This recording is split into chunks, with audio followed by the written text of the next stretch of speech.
So I make YouTube videos and I try to teach people and show people cool stuff. But apparently I say a lot.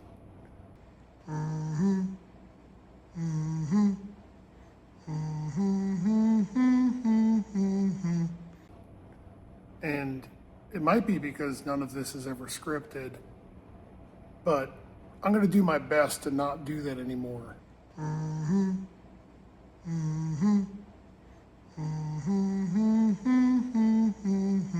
Make sure that you give me a whole bunch of crap in the comment section every single time I say All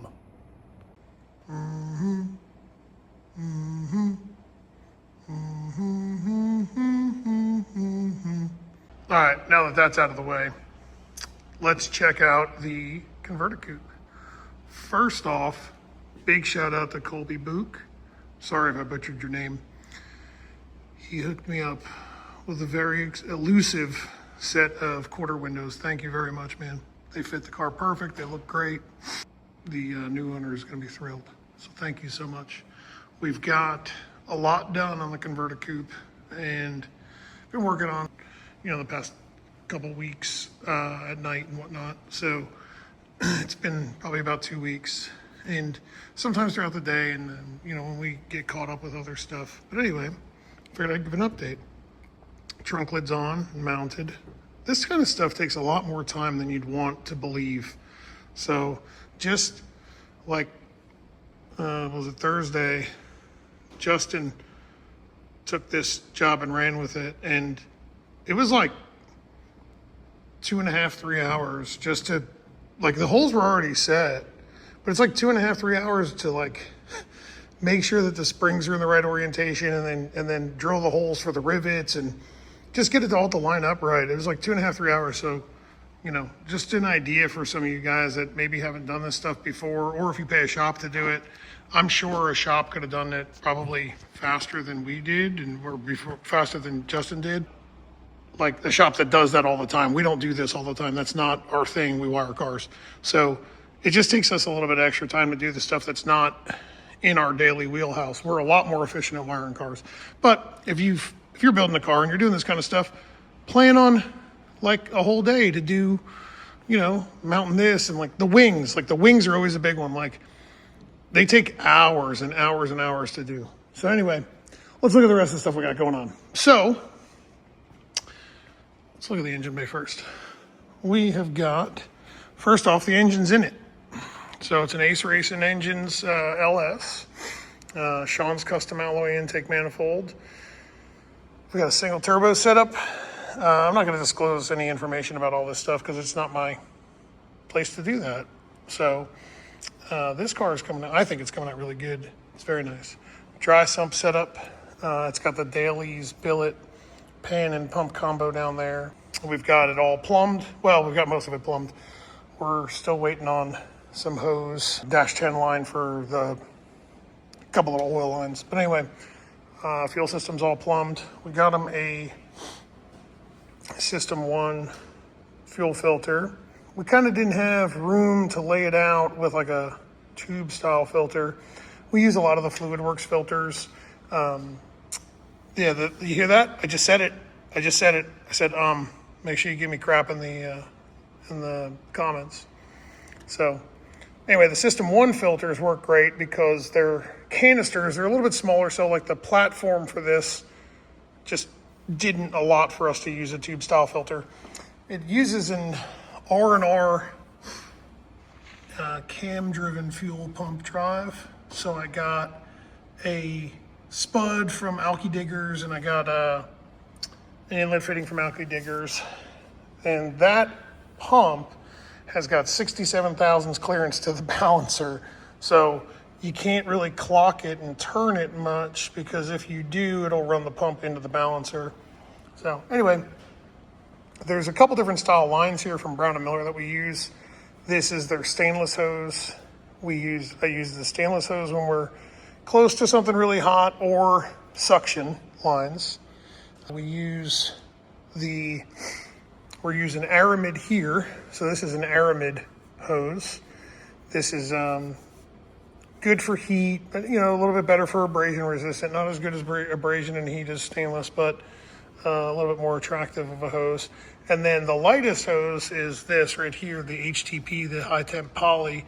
This is the most flexible and lightest. This is 16 AN. This is going to go back to a union underneath the car, and then go to 1.25" hose to the puke tank in the trunk. So anyway, that's why there's a couple different style hoses on this. It's for purpose. And we've got Racetronics. I love the Racetronics hose. I really love their 3 and 4 AN. I really love their 3 and 4 AN hose, and the reason being is that like this is a high trail coating over top of a stainless. So yeah, I leave my fingernails on the pickup terminals. Yeah, don't give me crap about that. If you wire cars, you'll understand. So the stainless, you have to cut the high trail off of the stainless hose in order to fit the crimp collar over top of it. So it's never an exact science. It doesn't matter how many times you measure, you never get it right every time. So I saw a comment in one of the videos about that, so I figured I'd address it. So we use the Racetronics high trail coated hose here for turbo oil feed and for some of the map reference lines for, like, say, the blow-off valve and for the fuel pressure regulator. And here's the other end of the oil feed line. So stuff works great. The rest of it, we've got CO2 plumbed in push lock, and I like using push lock for CO2 because it does a good job sealing up. And if you have a problem with it, it's real easy to replace. It's real easy to swap out. So can you use 4AN? Yeah, but then you get into spots where, like this here, to go from here to here in 4AN and then from here over to here in 4AN, the fittings get so long. Like, you see this? See how long the tail is? They get so long they become really cumbersome and kind of ugly. So we use a high temp abrasion resistant sleeving over top of it. We use this sleeving also in wire for wire as well. So, but yeah, works out really well. I like doing a push lock. Mounted the Pro 600 CDI coils here on the bars where they used to be, and used the Maven speed mounts for those. Came out really nice. Built the fuel cell. Mounted the regulator right off the fuel cell. Do this on a lot of cars. Works really well. So normally I'd kind of hang them off of here, but if you look, we've got a very tight clearance to that fuel line. So couldn't really do that, and our feed line had to be over here. And let's see, we're waiting on some direct thread ORB fittings for this, because the firewall clearance is not great. So by the time you put an adapter on and then a 90, the fitting doesn't thread on. So we go with a direct thread ORB fitting. Will cut down on that overall distance and it fits. So waiting on them. We've got, when we wired this thing, oh, here's the EGTs. We've got the Mad Racing EGT probes and then the Mad Racing EGT bulkheads. They work out great. I'm a big fan of them. We also, what else did we do before I go in the car? Let's look at some other stuff. What else did we do? Oh, we've got our engine bulkhead, 55-pin auto sport. And then we've got our, what are they called? I think they're 12-pin auto sport connectors for the coil banks. So for each bank of coils, it's got its own bulkhead. When we do these, we like to keep the CDI wiring separated from the engine harness. Plenty of reasons for that, but electromagnetic interference and, amongst other things. So high voltage wiring doesn't belong next to, cam and crank sensors. So anyway, engine, if he wants to pull the engine, he pulls that connector off, the whole engine comes out, beep, pop, boop, good to go. So he's got a clear view filter here and a little primer pump. So I've seen these in video and they look pretty sweet. I do like how small they are, and they supposedly work pretty well. I'm excited to see how this works. So Full transparency, I'm not a huge fan of these things. But just because they're so big and cumbersome, I mean, they work good, you know, like no complaints. And they run this is a lot better of a setup in my opinion than just the screen filter, because here you've got like a real filter on it. And in this scenario, it worked out well because he needed an oil filter, period. And running a real filter on it, I think, is a lot more important than just running just that screen. So anyway, primer's built in, should be pretty slick. We'll be drawing from this is the feed line, so it comes out of the primer, comes in here, and then it goes into the filter housing. And then it goes through the screen, and then through the filter, and then into the engine. This line is going to draw from the bottom of the dry sump tank. So let's see, what else we got going on here? I guess we'll look inside of the car. It's all wired. We built all new everything for wiring. Everything is new. So we have, the electronics rack is the same as what was in the car. Let me go walk over here. Pardon my mess. So the electronics rack's the same, but we built all new everything here. It's all suited and booted. Davis VPS, we got an injector driver module, waiting on a new EGT module for right there. Pro 600, and you know, the 12.3 dash will go over there. We're gonna hardwire PDM 28 in here, got a Dominator, and what else we got? Bump start switches, shifter, delay box, and we've got a full spectrum power, P2000 battery, one of our contactors right there. Shift and shoot release, solenoids are right there. So they're nice and easy to access. We've got our CO2 bottle set up with a dual pressure regulator and an automatic shutoff valve, Motion Raceworks CO2 bottle with Motion Raceworks bracket. We replaced the Racetech seat in it that was in it because the new owner is not as svelte as me. So we got him a little bit thinner, you know? So got him a little bit, we got him the normal width seat, not the plus size model seat here. So anyway, everything underneath the car is done, and got him brand new shoots for the back. When I sold this car, I sold it as a roller with, you know, the chutes. And when I sold it, it was sold as, this will be a coupe. I'll convert it over to a coupe. We'll have it painted and, you know, fit coupe doors to it, windows, all that stuff. It'll be a complete roller. So basically, I'm responsible for making it a complete roller. And then the new owner reached out to me and asked, or didn't reach, I shouldn't say reached out to me, we had a conversation and asked me if we would be willing to, you know, set the engine in the car after it went from fabrication for his engine and whatnot, and transmission, and if we can get him all the stuff that he needs to finish the car and do it all. So we got him a torque converter from Circle D. He already had a transmission from Rossler. I've got a drive shaft from Gulf Coast Drive Shaft on the way. We set his engine in, his turbo. Matt at Performance Fab did the fab work, came out killer. He did a video on it, so you should go hop on over to his channel and check it out. So he shows kind of like step by step. Before it was painted, it was all ugly and everything. But so I made sure that my intention of like when I sold this car was I wanted to sell it as a very nice high-end roller.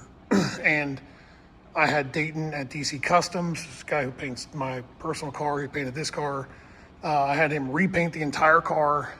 We repainted he painted under the hood. I mean, it came out jam up. Like, he did a killer job as always. So when this car is all done, I feel like it's going to be one of the nicest coupe Mustangs around. I could be a little bit biased, but this car is very, very, very nice. Like, firewall's titanium. The floor pans are tie. A lot of people didn't realize this when I was selling this car. The floor pans are tie. They're carpeted, but they're tie. And you can pull the carpet up, but I'm just going to leave it in there for now. The center console is tie. All those panels that go up there are tie. From here back is all carbon. Everything's carbon. So This car, I'm really interested to see what this car weighs on the scales when it's all complete as a coupe, because this is probably going to be pretty dang light. Honestly, it should be pretty dang light.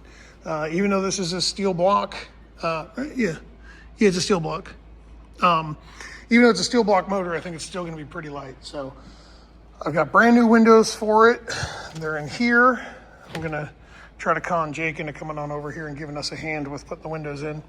And yeah, he repainted the whole front clip. So really we're down to the wire here. I've got all new window trim that goes here and the roof rail trim that goes here. We've got the window trim that goes on the outside here. I got all the new trim for everything for this. I just ordered it. It'll be here sometime next week.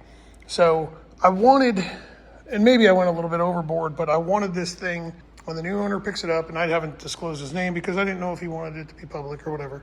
But I wanted him to be able to come pick this car up and go, God dang, it looks like a brand new car. Like, I got new windshield trim coming for it, all through here. And then my buddy BJ Adams, he's going to grab me some rear window trim, which apparently is extremely elusive nowadays, for back here. And we'll probably have Jake, Tinsley's Custom Coatings, powder coat it.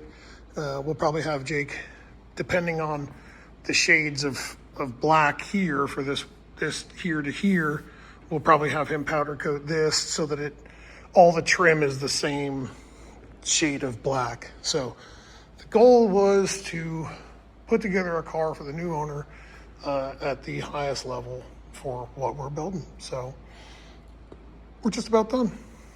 Came out pretty good, I think. Let me know in the comments if you're still watching for my Rambletron videos. Oh, almost forgot. The Lifeline fire suppression back there.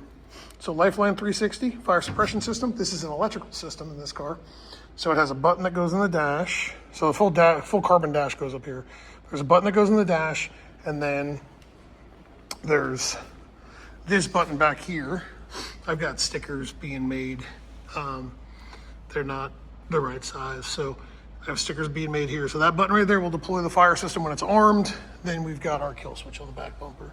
So, and in order to arm the fire suppression system, you just, before you hop in the car, you throw that on and you're done. So anyway, that's what we got. Next video you see on this thing should be running and ready to make some passes down the racetrack. Go. See you.